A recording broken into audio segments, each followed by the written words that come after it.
wants to have a better life. They want to have a better future. Okay, talking about future, why don't you give me some examples of future tenses? Just a piece of cake. It will rain tomorrow. Mm-hmm. We are going to visit my relatives this weekend. Okay, so these sentences are grammatically correct. Have you ever used future perfect and future progressive? Yes, I know these two tenses, but I hardly use them because I'm not sure about how to use them. Okay, I'll show you.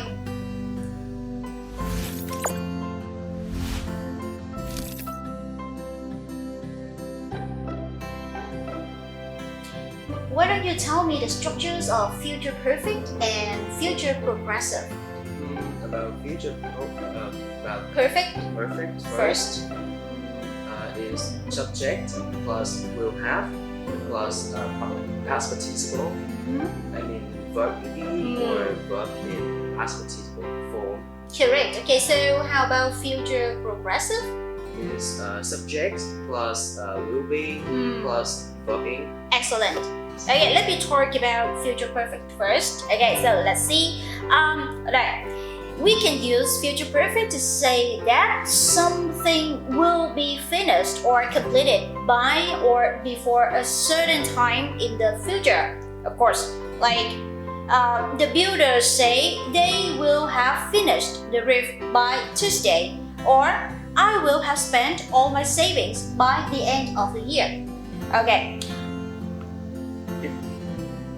It means that we should always mention a certain after the word by. Yeah, correct. It means that you should always mention a certain time after the word by. Can we use before instead? Actually, before and by have similar meaning, but we prefer by when we use in future perfect. And how about future progressive?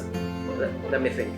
It is tenses used to talk about the meaning happening in a particular time in the future.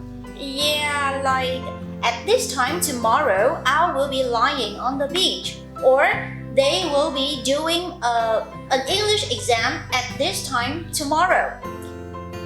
Well, I guess that's why. Lucky, anything else? The use of this tense.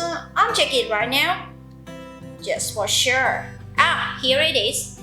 The future progressive is often used to refer to future events which are fixed or decided, or which are expected to happen in the normal course of events. Not clear enough for me. Can you give me some examples? Okay, sure. Like, I'll say that I'll be seeing you one of these days. I expect. Oh, okay. This is useful if we want to show that we are not talking about making decision, but about things that will happen anyway. Like, when I want to pick up the laundry for you, but you do not want me to make a special journey. So I'll say, it's okay, I'll be going to the shops anyway. Yes. And finally, this tense can be used to make polite inquiries about people's plans, like, will you be staying in this evening? This is a very polite inquiry, like, I simply want to know about your plans. Oh, okay. Very informative. Noted down yet? Yes. Okay. You can watch this video many times, and so can you. Like and share this video if you found the sharing useful. Don't forget to subscribe our channel for more interesting videos. Shining with Miss Sin, a shortcut to your English enhancement. And now, goodbye.